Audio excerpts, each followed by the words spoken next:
Good evening, my friends, and welcome to a special Thursday night edition of the Wrestling Inc. podcast, once again airing on a Thursday. I am your host, the self-proclaimed content machine, Liam Crowley, and I am joined by two amazing guests once again.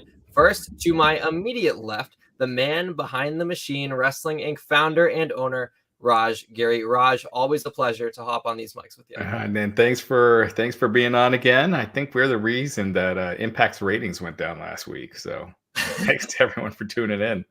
It must be us. It must be that Wrestling Inc. rub that we're doing over here on the YouTubes. Also, to my far left, you've heard him on Busted Open Radio. You've seen him inside the International Wrestling Cartel ring. It's Mr. Justin LaBar. Justin, great to meet you face to face. How are we doing tonight? Doing good. Yeah, same to you. Nice to meet you. Looking forward to working with the content machine. And yeah, I'm all for anything we can do to put a little dent in Impact's ratings. I think that's fun. Add that to the resume. You can have content machine knocking down Impact's ratings.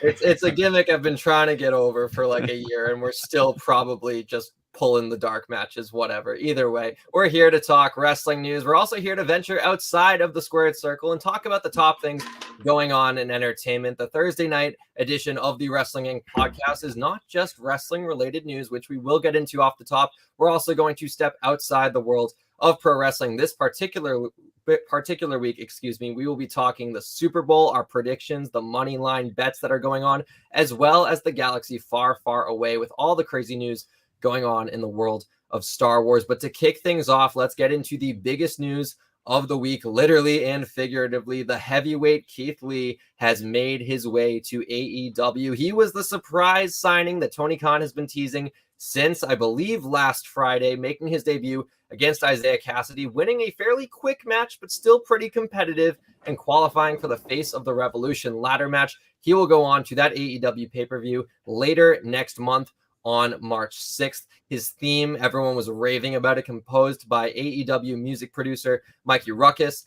Lee also reacted to his debut on social media, tweeting, "We still got a lot of work to do, but I more than appreciate the warm welcome back. The person with the sign that had the same silhouette that's on the front of my hoodie. Thank you, touched my soul. And with sad family times hopefully behind me, let's grind. #forward March." Raj, I want to go to you first. Did Keith Lee's debut live up to this insurmountable hype that Tony Khan set last week? I kind of figured it was Keith Lee. I'd been saying it all week. I think a lot of people did. I'm not saying like I'm some fortune teller or something. I know a lot of people picked Keith Lee. The only reason why I wasn't 100% sure was just because how much Tony Khan was building it up. Saying a huge surprise. And I think when you go that big, then it's like it's almost hard to live up to that. And but to his credit, the fans ate it up. Whether from the outside in, outside looking in, you're like, that wasn't really a huge surprise, or what I'd categorize as a huge surprise. The fans went nuts. He looked just happy as anything to be there. He looked like he was just having a blast, a great time. So I thought it was a big success. I just think, it happened. It's funny because the times when Tony Khan hypes a big surprise, it was like Christian was another. He teased a surprise, I think, when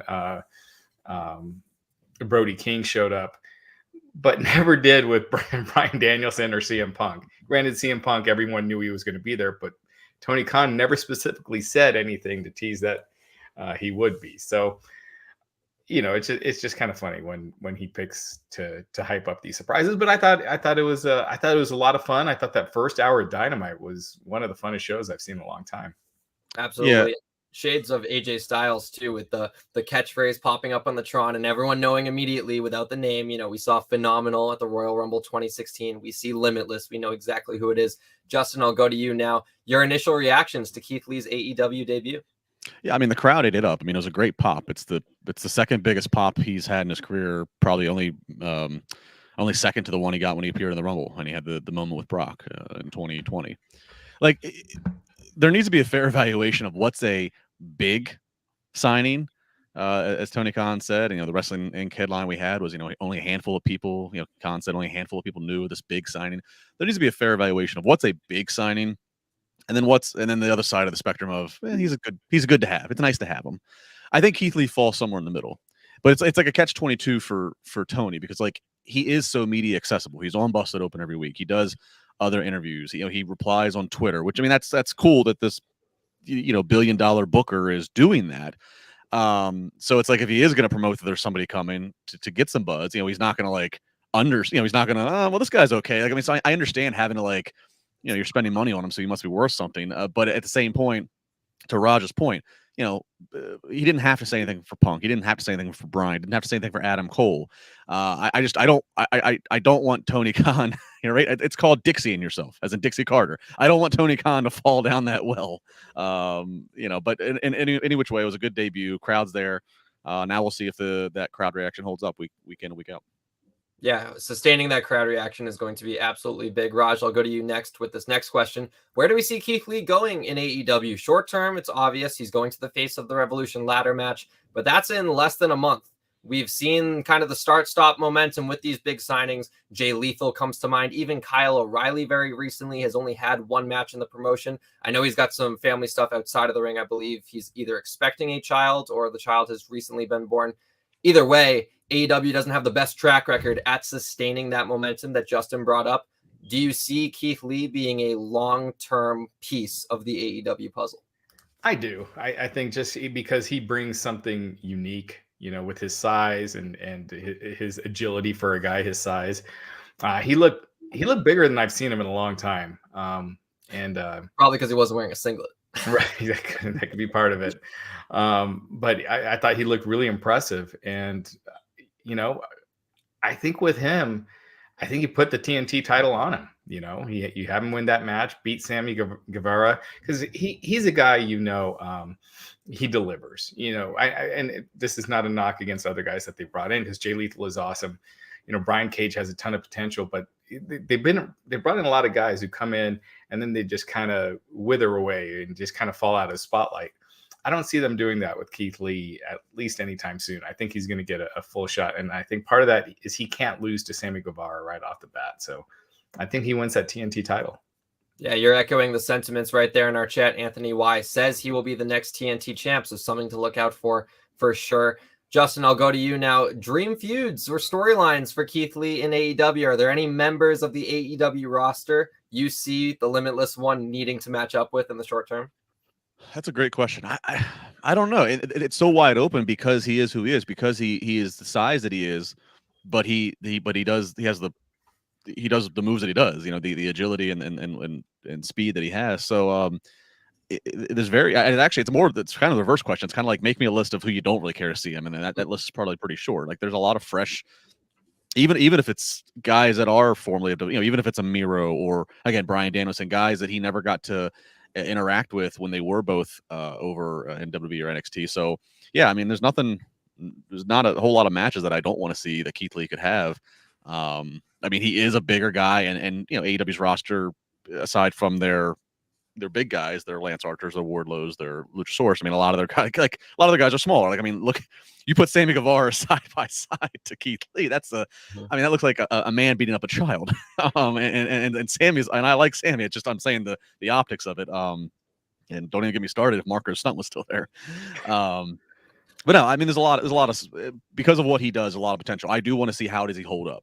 He is bigger in size, and we just haven't got to see him. We didn't see him with a long stretch on the main roster, and he was, I think, sick for a while. And then, of course, they went into the weird singlet, no singlet, Bearcat, not Bearcat. So, like, we haven't seen him. I want to see what it's like if he's working every single week, and he's working that kind of pace and rate, how he holds up. I mean, I think he's 37, if Google's telling the truth. So I want to keep an eye on all that. But a lot of guys that I'd be interested to see him pair up with. Raj, any names that stick out to you? I like Stellar Justin Lopez in the chat saying Keith Lee versus Miro. I really like that.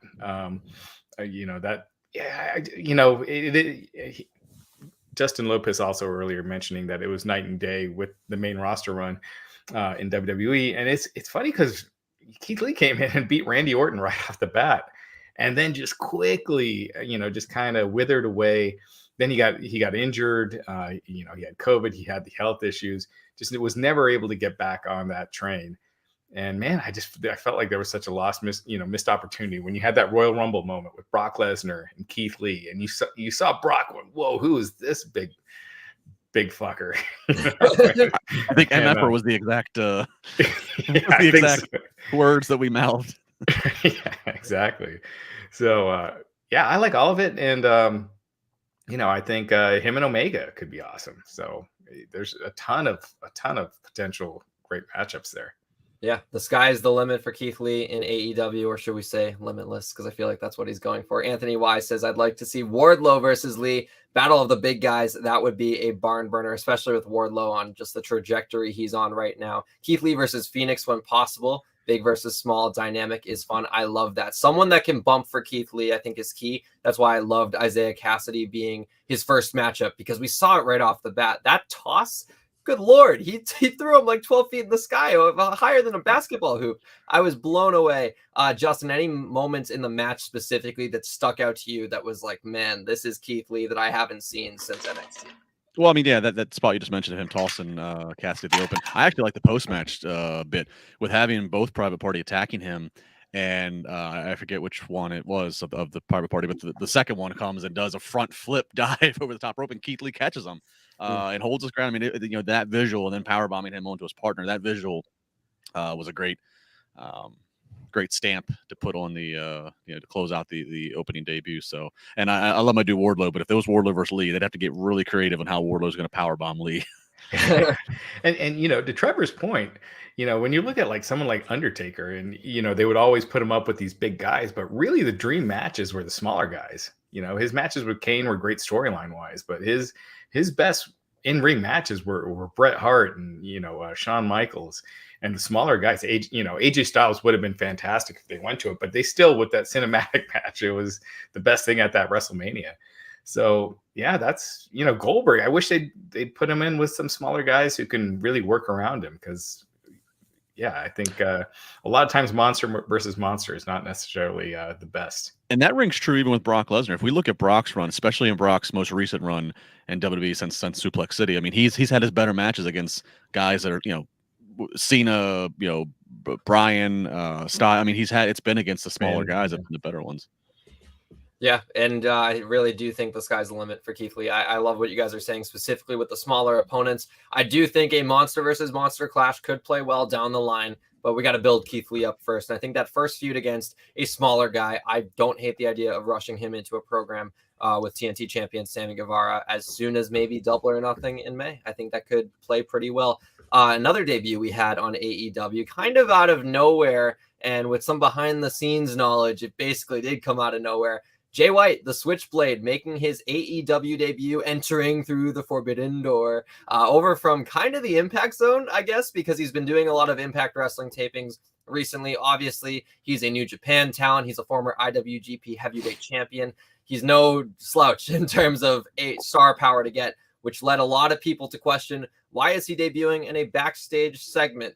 But I do kind of think he is in that group, similar to Minoru Suzuki, where he'll be in for a storyline and then he'll head back out overseas. Raj, did this debut take you by surprise? And what do you think this means for Jay White's AEW future? I think by that day, a lot of people were expecting it. I was too. I felt like Keith Lee was not going to be the only one. I think he's a tremendous talent, Jay White. I'm kind of surprised he's not with AEW already in a lot of ways. He checks all the boxes. He's got a great look. He's talented as hell.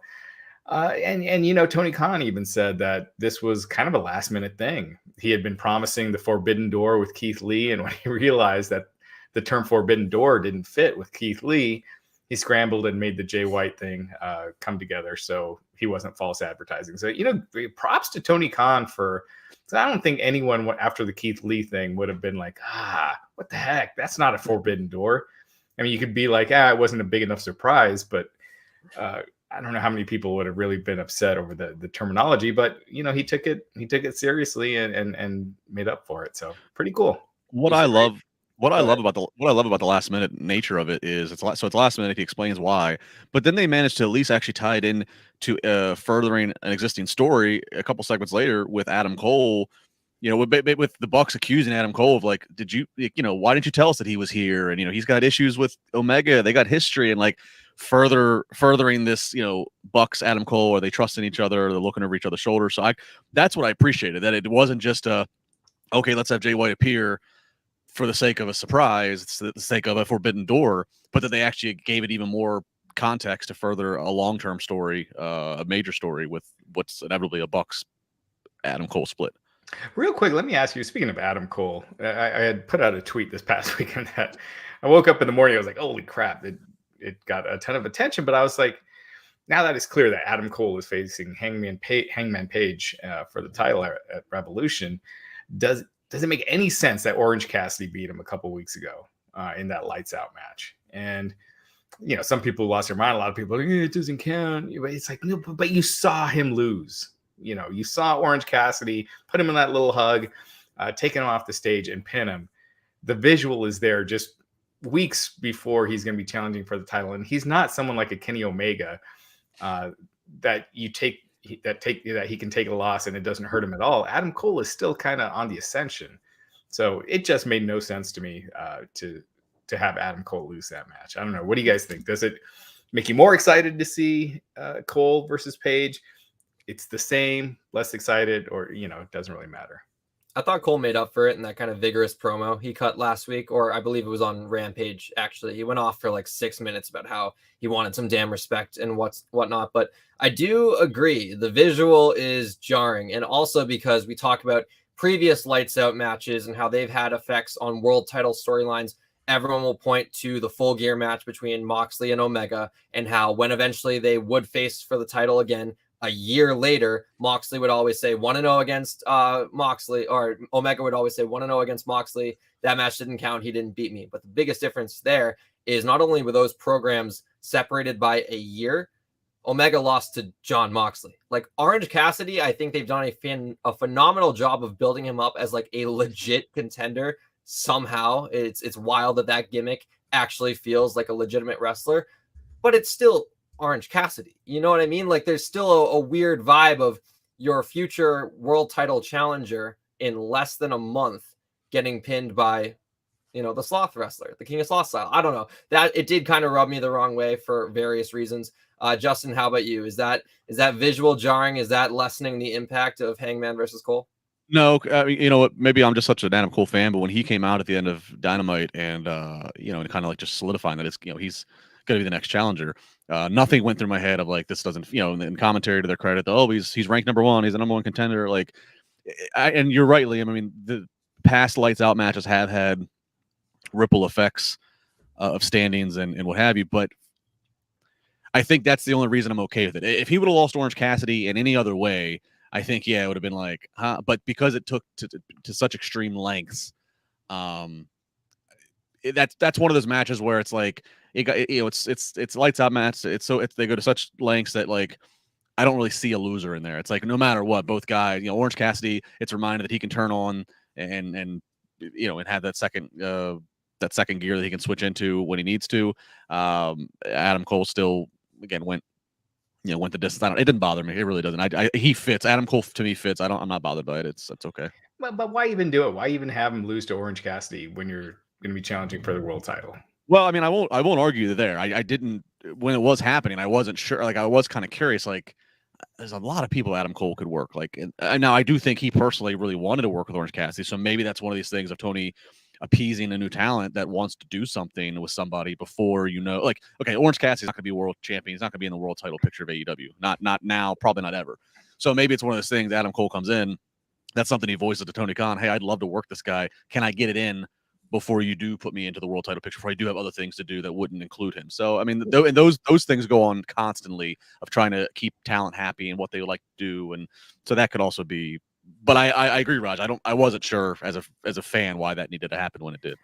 And I mean, you could do this match in 5 weeks because if Cole doesn't win the title, my guess is he's out of the title picture. Because usually in AEW they kind of move on to to the next person. So yeah, we'll have to see. Revolution only just about 3 weeks away. I'm sure there's going to be significant build to it in the coming weeks. Also, I saw a funny tweet that with Adam Cole now focused on a singles feud, a world title match, he went and got his old Bullet Club stablemate to babysit the Young Bucks. I thought that was kind of funny. He's always bringing someone in to make sure that his friends are happy. Let's move on, though, to AEW ratings. We talk about the big surprises teased for this week's episode, and I don't know if they have a direct effect on the ratings, but numbers kind of indicate that it might have helped boost the numbers above 7 figures. 1.129 million on TBS, up 18.3% from last week. And everyone's going to talk about the key demo, 0.41 in the 18 to 49 demographic. That's up 17%.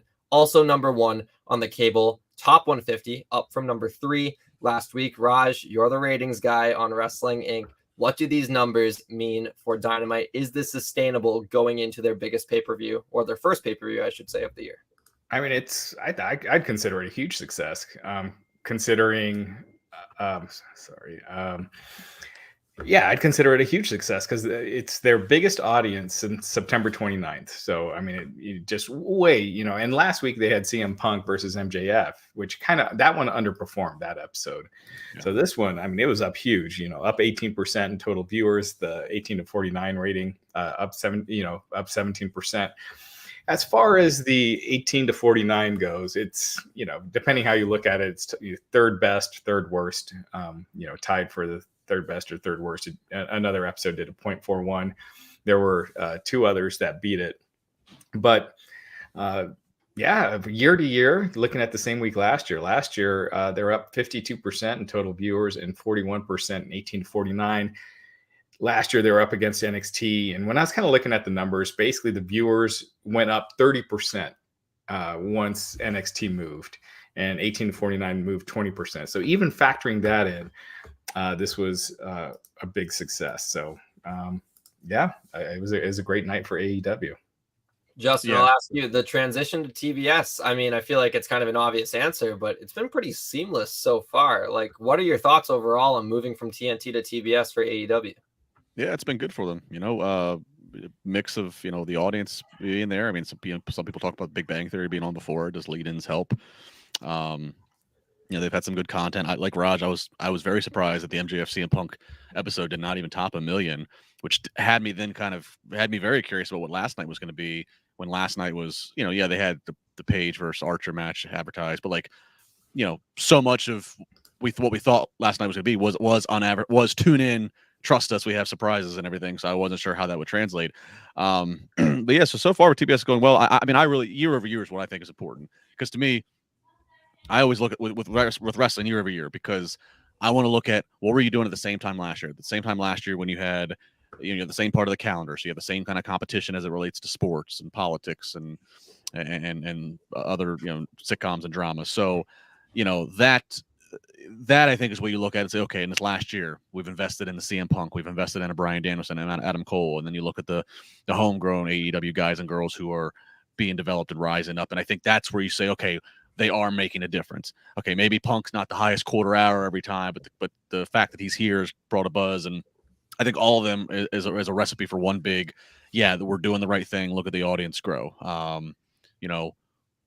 When they start to level off, that's going to be very interesting to see. Like, okay, what's the reaction then when they start to level off? Then eventually they will, But that's what I look at, is year over year is the fact they're up 52%. And Raj mentioned that NXT was competition, but even still, they've still increased even without the NXT competition. And also, you mentioned the Big Bang Theory. That is a significant lead-in. It's the first time that I can remember that a wrestling show has on a weekly basis, not just a one-off here and there. SmackDown one time had an NFL game before it did one of their best numbers ever. But as far as on a weekly basis, this is the first time that I think we've had a wrestling show that has a lead-in that's doing more viewers than it.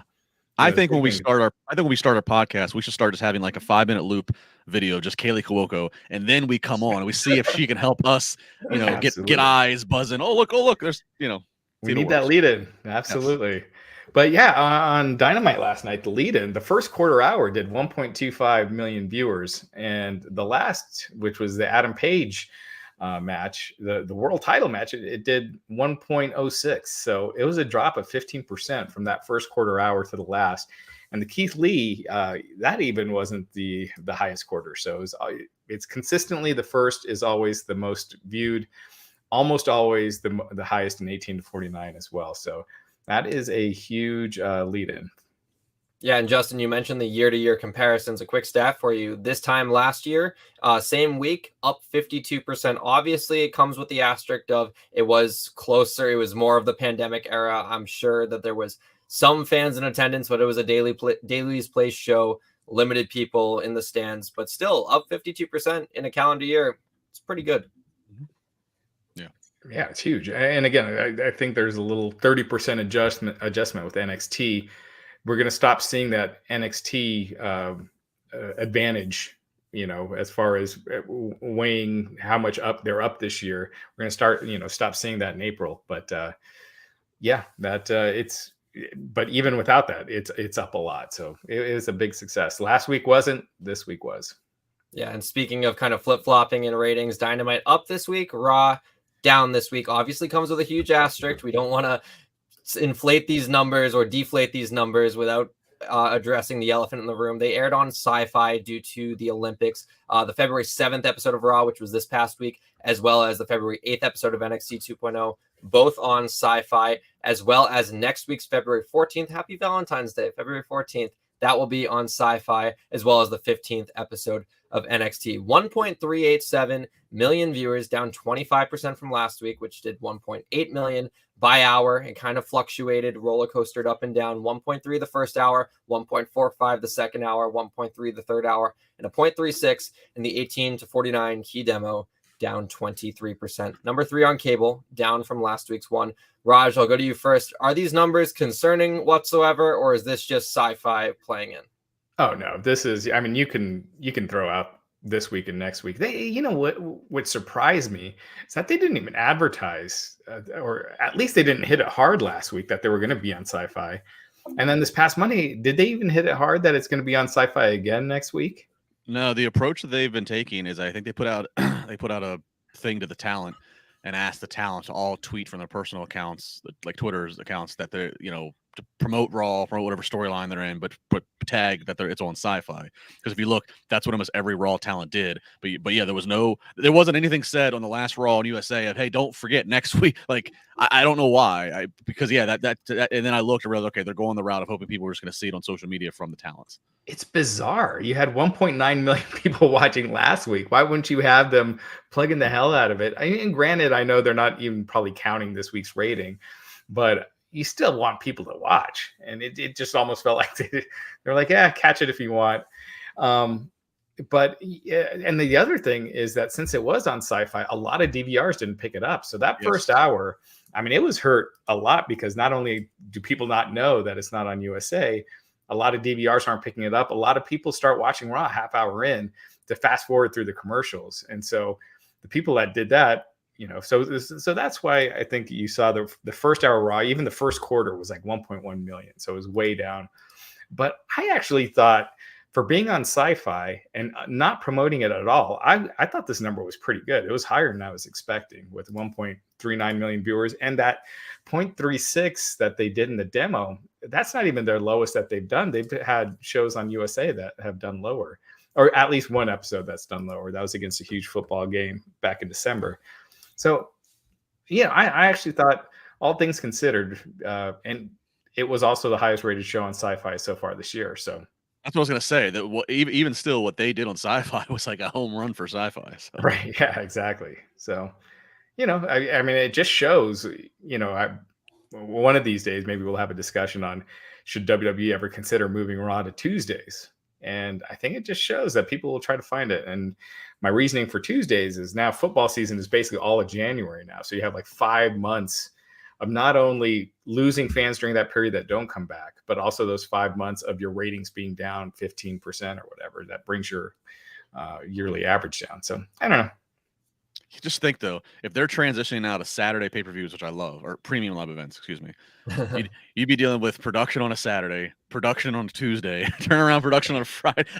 You're giving the road crew no chance to get home and have more than one day home. Right. Yeah. No, that's true. You know what I love more than the Saturday pay-per-views? Because I usually prefer Sundays just because of plans and stuff. But this Crown Jewel being on a Saturday afternoon, I love that, because you get it done in the afternoon. You still have your night ahead of you. You could do stuff with your family or your friends or whatever. So. Yeah, and it is odd too. It's coming up very quickly next Saturday. So all the builds to Elimination Chamber is all happening on Sci-Fi, and the lack of advertising is a little jarring. And Raj, you mentioned how the NFL always pulling away viewers from WWE for 5 months of the calendar year. They're about to do their biggest rating of the year this upcoming Sunday. Cincinnati Bengals, Los Angeles Rams in LA at SoFi Stadium, the biggest clash of the sports world every single year. Big game. Super Bowl 56, the first Super Bowl for both quarterbacks, Joe Burrow and Matt Stafford. Joe Burrow, kind of the most popular man in sports right now. No player has ever won a college football national championship, the Heisman, and a Super Bowl ever. And Burrow has the chance to do it all in 3 years. The storyline for Stafford, on the other hand, sat in purgatory with Detroit for 11 years. And then he was one half of that blockbuster trade in the offseason, which sent Jared Goff over to Detroit in exchange for Stafford. And the rest is kind of history. The Rams put all their pieces into play. They got Odell Beckham Jr., they got Von Miller, they got Jalen Ramsey the year prior. They're really assembling a squad of win now, or else we don't know what happens with our money going forward. Justin, I'll go to you first. Are you a big football fan, and who do you got this Sunday in the big game? Yeah, no, I'm a huge football fan. I have my NFL Sunday ticket package so I can see my Washington Commanders, but see as much else as I can. I mean, I think this is really good. I think this is a great storyline going in. The fact that you're going to have obviously the Joe Burrow stats that you mentioned to being the first to potentially do what he's going to do, but the fact you have a Super Bowl here where no matter who wins, it's going to be the first Super Bowl win for the quarterback. That's not something we get to all. When you got Tom Brady involved, when you got some of the names that you regularly find in the Super Bowl, you don't always get that. So I like that. And I think, and again, going back to Joe Burrow, I think the fact that he could accomplish this history is really big because, if you're the NFL, and obviously they could never say this publicly, but you ask you get any NFL executive behind closed doors to be 100% truthful off the record of, hey, who do you want to see in the Super Bowl? Los Angeles, New York, give me into the big markets. They're not saying Cincinnati, okay? Cincinnati is not a huge buzzing media market. So this makes Cincinnati in there work because of what Joe Burrow could accomplish. So I think all things considered, there's a lot of excitement here if you're a football fan to see these two quarterbacks head to head. Raj, how about you? Yeah, I mean, I think and on top of that, the stats you were listing, the LA, the Rams are going to have a home field advantage with the full crowd. First time, right, that a team is playing in their own stadium with the full crowd. The Buccaneers did it, but they had, it was the COVID crowd with 20,000 people and a bunch of cardboard people all over the crowd. So having, so this is going to be 4 times louder than that. Full stadium. So it's funny. I was looking at the stats and I was like, just going in, thinking about bets and stuff like that. It was like, it seems like an easy Rams pick. And then I'm going through the season. It's like, man, these two teams are really evenly matched. During the regular season, they both had 27.1 points per game. The Rams, they had 18.3 points allowed per game. The Bengals had 19.7. So just looking up and down at all the stats, they're pretty evenly matched. It's not as a one-sided as I think a lot of people kind of think. And you're seeing the lines kind of moving. The lines, they had the Bengals at +4, and just today, at least at Caesars, they dropped to +3.5. Yeah, let's take a trip over to Vegas now, since you're mentioning the betting odds. -3.5 for the Rams to win this game. The over-under is 48.5, and the Rams overall are currently favored by -175. Any of those lines stand out to either of you? Justin, I'll go to you first. Well, the over-under is always fun to watch because we've just seen, it's been the craziest playoffs, right? Of just you could be down 24 points, 20, and you're still coming back. So the 48.5 over-under, you would be led to believe, you got to take the over, right? But then Super Bowl, does it hunker down? Does defense, is it one in the trenches between the lines? So I'm really looking at the over-under, trying to figure out which way to go here. I'll be honest with you, I hate spreads. I hate dealing with. I'm a money line guy. I want to pick a team to win. I don't care if they win within 6 points, or I got to watch this team now score but miss an extra point so they can cover. I know I just hate spreads, so I don't ever deal with them. I like money lines. Pick me a winner, one way or the other. I don't care if it's by hook or by crook, 1 point or 10 points. But the over/under, I'm really watching that because of just the nature of these games have been so close and so high scoring. But again, as I said, the Super Bowl does it taper down. Raj, how about you? Any of those odds you got your eye on? Well, I keep going back and forth, but I think I'm going to stick with the Rams minus 3.5. I'm thinking about doing the Rams winning with a Cooper Cup touchdown, and then like the odds with how many points. Like, is it going to be a blowout? And most Super Bowls are. And or a lot of them are. And so, I mean, you think about the number of close games. What was the last one? Probably the Falcons and the Patriots, maybe? When the Patriots had that crazy second half. Yeah. Patriots Eagles is also up there. That was 41-33 trading scores every single drive. Right. Yeah. So, yeah, that's kind of what I'm thinking. Also, I saw this. Someone sent this to me in a DM. I looked this up, and it's actually true that 93% of the times in 26 out of the last 28 Super Bowls have not resulted in a touchback. They've had a kickoff return, and that's a prop bet that's almost even odds. So that's one to look out for. To start 26 out of the 28. Yeah, to start the game for the kickoff. Interesting. Yeah, the opening kick.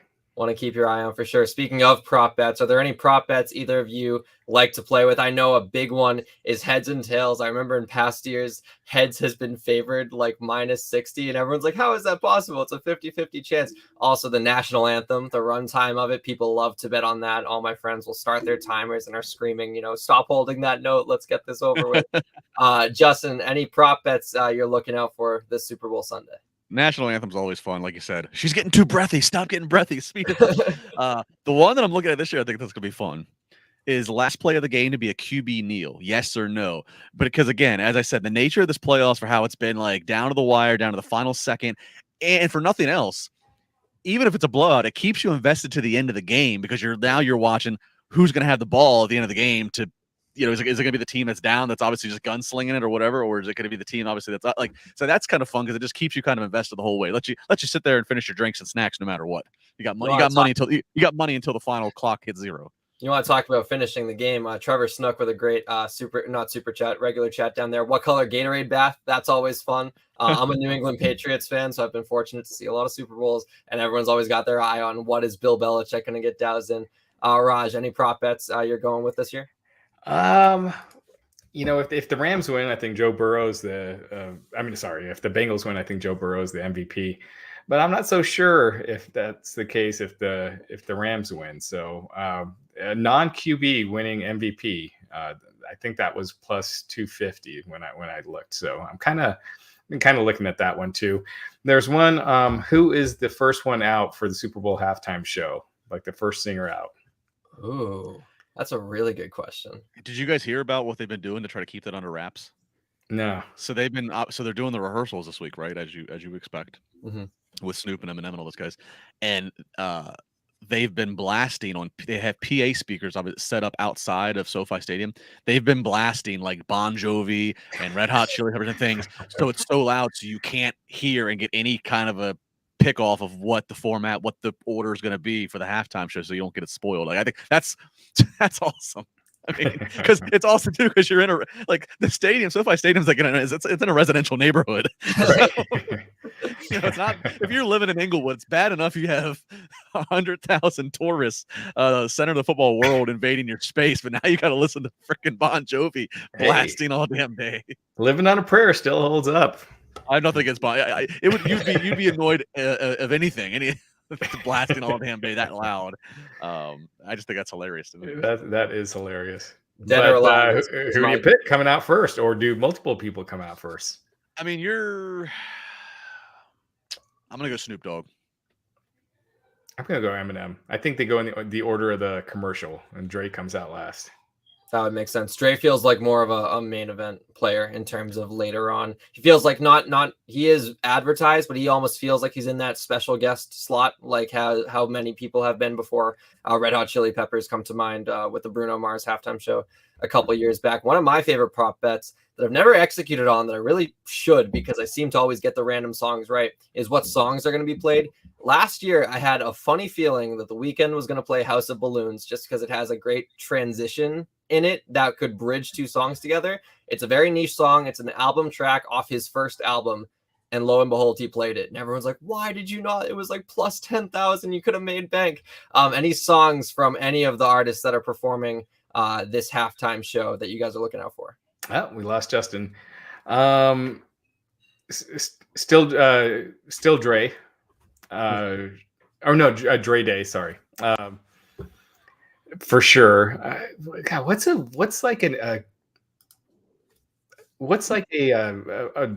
large audience friendly Eminem song? Probably like Lose Yourself, but that's The Real Slim Shady, kinda. I mean, I could see him starting it, but yeah. That's also a very easy, if you want to get like a big spectacle, get a bunch of people with their hair dyed blonde, wearing a baggy white t-shirt. That's like a big visual for a big stadium performance. Right, but they've kind of done that. Mm-hmm. They did that at the MTV Music Awards back in the day. So, and I think, isn't that what inspired John Cena's Mania 25 entrance? Yeah, if I'm not mistaken. Yeah. And then him and Snoop, their first big hit from the Chronic. Still Dre, right? Yeah. Still want the piano keys and everything. It's like one of those iconic beats. They got to play that. Yeah. You got to imagine, especially if they're both going to be there. It just kind of makes sense. I feel like I want to wait for Justin to get back into Star Wars talk, but I don't know the status of his signal. No, actually, Still Dre was from his from the next one, which was from 2001, I think, right? And then the Chronic was. Let me look it up. The Chronic has a picture of Dre, and it's like a tan colored album cover. I just know based off Apple Music. Still Dre has cover art, which is just like a marijuana. Nothing but a G thing is what I was thinking. Justin, how about you? While you were gone, we were talking about possible songs that halftime artists could play. Are there any that you're hoping to see played the Super Bowl Sunday? Well, I love Still Dre. I love that piano. I love him and Snoop. It's just that song. That actually when I was in college. This is a fun Justin LaBar fact, if anybody cares. When I was in college and started our studio sports show, like our sports center, for lack of a better comparison, Still Dre was what we used for the first theme song until we got one created. I don't know. I love that song. There's so many. When I hear it on the radio and I use it there, I love the movie Training Day. I love when Ethan Hawke's character gets in Denzel's car for the first time and he just looks at me and goes, "You're in the office, baby," and then that song kicks in. I mean, I don't know. I love that song. So I'm looking forward to hopefully hearing that one. DNA by Kendrick Lamar. I think that'd be cool too. Oh, Kendrick's got so many that would just get the crowd going crazy. The more I think about it, though, Still Dre, have you ever heard the extended version with that like long piano at the beginning and then it slowly speeds up and transitions and then we get the classic piano keys? That could kick off the show. The more I think about it, I do agree. I do feel like Eminem is more slated to open things, or even Kendrick, because he's got a lot of energy right off the top, and Dre feels like more of a main eventer. But I don't know. Still Dre might be the perfect song to just kind of usher in the halftime show. Any thoughts? Yeah, you got to build a halftime show like you're building a wrestling card, right? You got to build like you're doing Mania. You got to start hot, but then there's going to be. I mean, not to. You really don't want to discount any of the performers, Kendrick Lamar, Mary J. Blige, but like there has to be like some kind of like a drop down real quick before you bring her back up for the finale. So I don't know, maybe. Yeah. And so you mentioned drop downs before a finale. Kind of perfect segue into our Star Wars chat, because Boba Fett. Oh man, this was an absolute roller coaster of a show. I know neither of you are familiar with the series in particular. It's been airing the past 7 weeks. The first episode premiered on December 29th on Disney Plus every single Wednesday at 3 a.m. These wild Disney Plus drops. And it's kind of been a start-stop momentum. Star Wars fans have fallen in love with it, then they've fallen out of love with it, and then they get back into it, and then the finale kind of let the air out of the sails a little bit. Star Wars is such a polarizing franchise, I feel, for everyone, regardless of whether you're into these kind of movies or not, because it's so ingrained in pop culture that everyone kind of has a Star Wars story regardless. And for those fans who didn't tune into Boba Fett, Obi-Wan Kenobi is getting his own solo show premiering on May 25th in a couple months, the 45th anniversary of the first Star Wars movie back in 1977. Raj, I'll go to you first. What is your Star Wars story? What introduced you to these films, and did you kind of sustain that fandom, or did it kind of fizzle out? So I've never been a big Star Wars guy. So I've seen them all when I was a kid. I think Jedi was the first one I saw. Found it, that's probably my favorite one, but I just never really got into it. I never got into like the fantasy stuff. I never got into Lord of the Rings, and even Harry Potter. I watched it with my kids. I got kind of bored.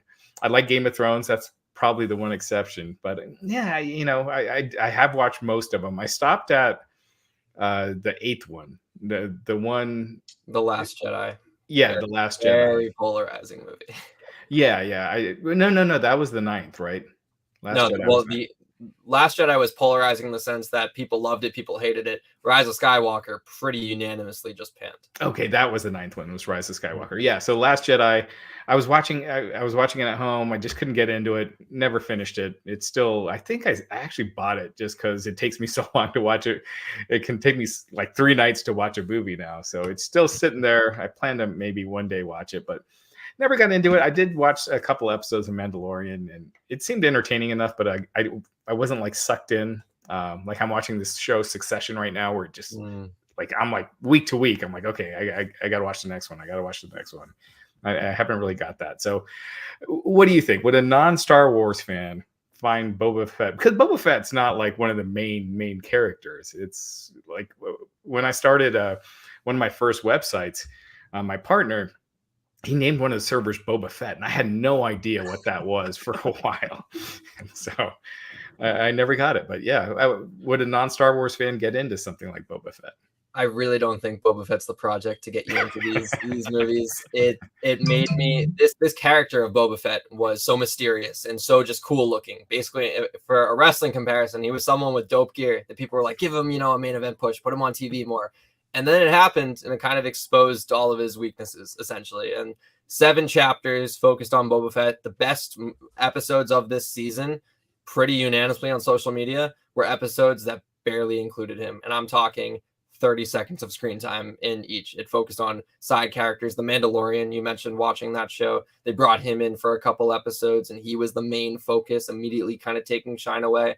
Everyone kind of enjoyed it more. So I don't know if Boba Fett's the show to get you invested, but I will say Kenobi, with everything they're putting into it, 6 episodes on Disney Plus, airing on May 25th.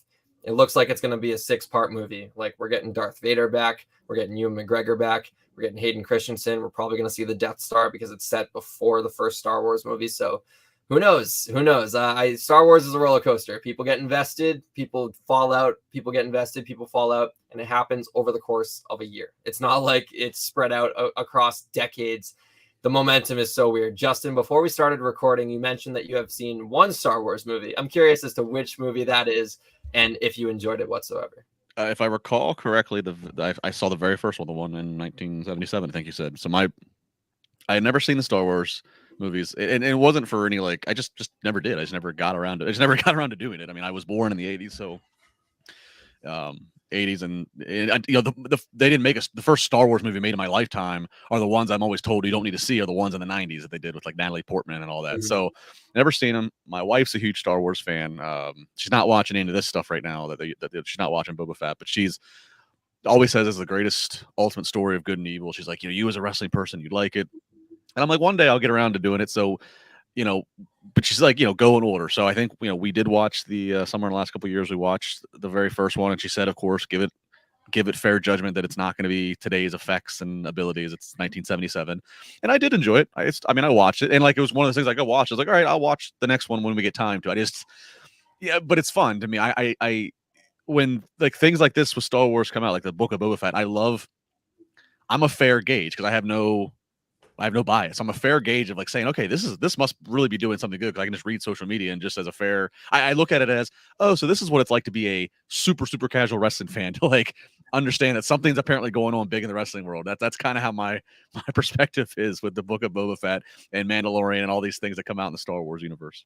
So when you say you're going to start from the beginning, do you mean episode 3? I mean episode 4 or episode 1, like the old one, the 1970s one, or that one that's where it takes place before those? She told me to watch the ones in the 70s, skip the ones in the 90s, and then she started telling me the order of the ones that have come out in this century to watch. And yeah, I know how they all connect around and prequels or whatever. So she mapped it out. She gave me a roadmap. I just got to complete it now.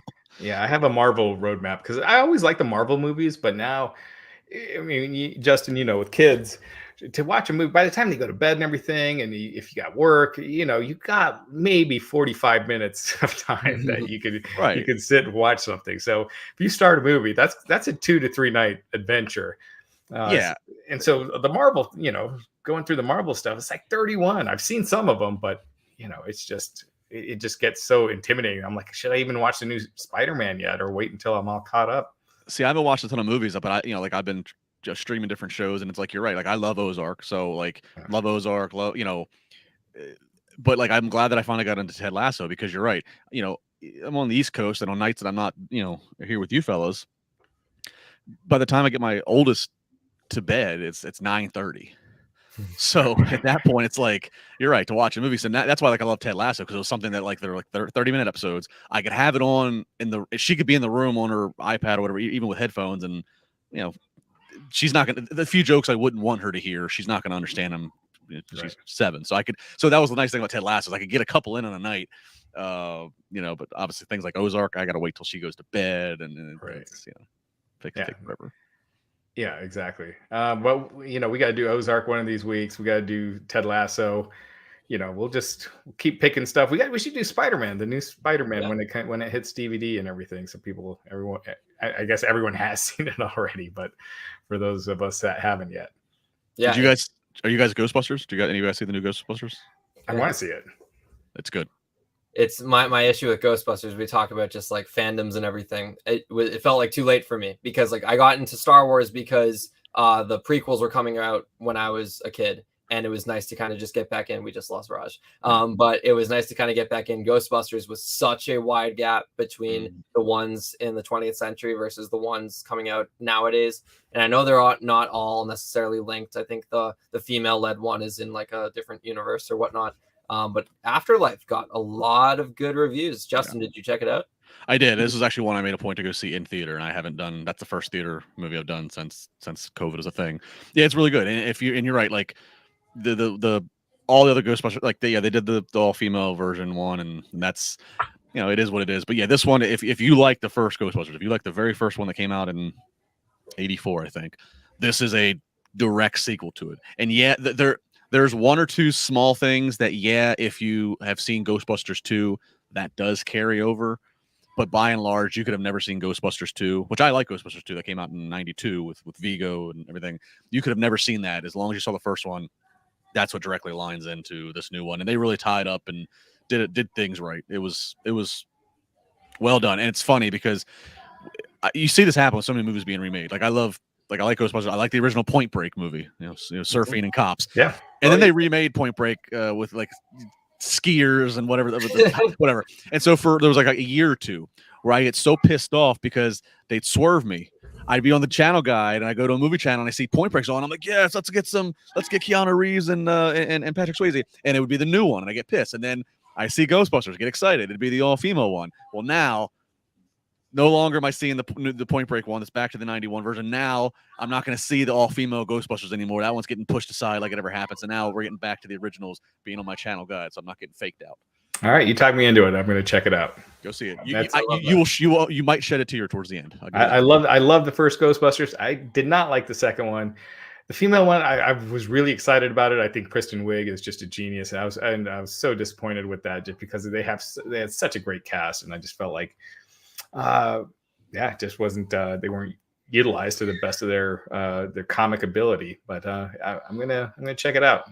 Speaking of which, Stellar Justin Lopez, this is probably a question for you, Liam. Batman tickets went on sale today.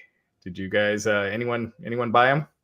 Yeah, I'll be attending a press screening on March 1st. so a couple days before it comes out. But I am so stoked. This is a 2-hour, 55-minute semi-origin story Batman detective movie with the Riddler being the main antagonist, but he's taken a little bit more seriously. He's not very campy. The trailers have me just stoked through the roof. I'm a big film buff. I'm a big film nerd. I love scores, and Michael Giacchino's score, his Batman theme, is fantastic. And I'm stoked to see what Pattinson does in the role. A lot of people focus on him as the Twilight actor. He's picked up some accolades since those days, since his Cedric Diggory days in Harry Potter as well. He's a pretty accomplished thespian these days, and him being Bruce Wayne, I'm all for it. Justin, are you a Batman guy at all? I'm a Batman fan. I couldn't believe I was looking at. I love IMDb. I'm an IMDb nerd. I love trivia. I love finding things out about the movie. And I went on IMDb, and I didn't want to look at trivia or anything that would spoil, but I did want to look at just some whatever photos they had. And I cannot believe is that Colin Farrell that's playing Yep. the Penguin or Oswald Cobblepot. That's unbelievable. Unbelievable makeup job. Yeah. No, it should be awesome. The Dark Knight's one of my favorite comic movies of all time. So I'm really looking forward to it. I feel like Batman just consistently until they did the Justice League stuff. I didn't get into those, but outside the individual ones, I've been a big fan of, especially the Christian Bale ones. Yeah. Liam, sorry, go ahead. No, I was gonna say, Liam, if you're a big Batman fan, you would have loved to have been in Pittsburgh when they filmed The Dark Knight Rises here. And I mean, because it's all over, the bridges, and they blow up Heinz Field, right? Yeah. And I at that time, my office was in the city, and I cannot tell you the nightmare of oh look, there's a big Batmobile up there that's blocking traffic, and I have to detour. It was crazy. That would have been so cool to see, though. Yeah. They filmed Black Panther 2 in Boston this past summer, and I went to take some sneaky set pictures. But it was unbelievable because we never get films in Boston, or it's getting more popular. Some scenes from Don't Look Up, that popular Netflix movie, which just got nominated for Best Picture, was filmed there, but nothing that you'd see in Chicago, in Pittsburgh, in New York. So yeah, whenever a movie comes to town, it's pretty crazy. They rent out the streets from 11 p.m. to 4 a.m. in the morning. They soak them all in water because it looks better for the camera to pick up the glistening streets or whatever. It's absolutely wild. One final point I did want to make on this topic, though. You mentioned the Batman movies, Raj, how it was difficult for you to get into the Justice League ones because there's so many different side pieces. It's kind of how I feel about Star Wars with new fans, and I kind of equate it to AEW. I always tell my friends who are man, I didn't enjoy Raw this week. I didn't enjoy SmackDown. I'm check out AEW on Wednesdays. They go, yeah, but I heard they brought this New Japan guy in, and they're bringing in lore from a storyline that happened in 2014, and I don't have New Japan subscription service, so I can't catch up. That's kind of how I feel about Star Wars. It's it's no longer just one connected trilogy. You have to talk about the animated shows and the spin-off shows and the Disney Plus stuff and the tie-in prequel novels and whatever. A nice succinct trilogy. I love me a cinematic universe. I'm a Marvel junkie at the end of the day, but a nice tight-knit trilogy Batman movies I think is super accessible. Are there any franchises like that stick out to you before we get out of here? Justin, I'll go to you first. No, I don't really think so. I've watched the Marvel again, kind of through my wife and kind of by accident, but I'm definitely not enough to say that I'm invested in the universe. Although I want to be, again, it's time. No, I'm more like directors. Give me a Scorsese gangster film every single time. I'll, that's kind of that's my affiliation is more of genre than it is universe. Yeah, I'm kind of the same way. I like the Lethal Weapon series. I loved all those movies. But as far as with the Spider-Mans, I didn't care for the Andrew Garfield ones, but I loved the Tobey Maguire and the Tom Holland, the ones I've seen. So, but yeah, there's nothing I'm that sucked into right now. And Headlock Heel bringing up that the Colin Farrell Penguin series is in the works. And HBO is going all in on this DC universe to rival Marvel and Disney.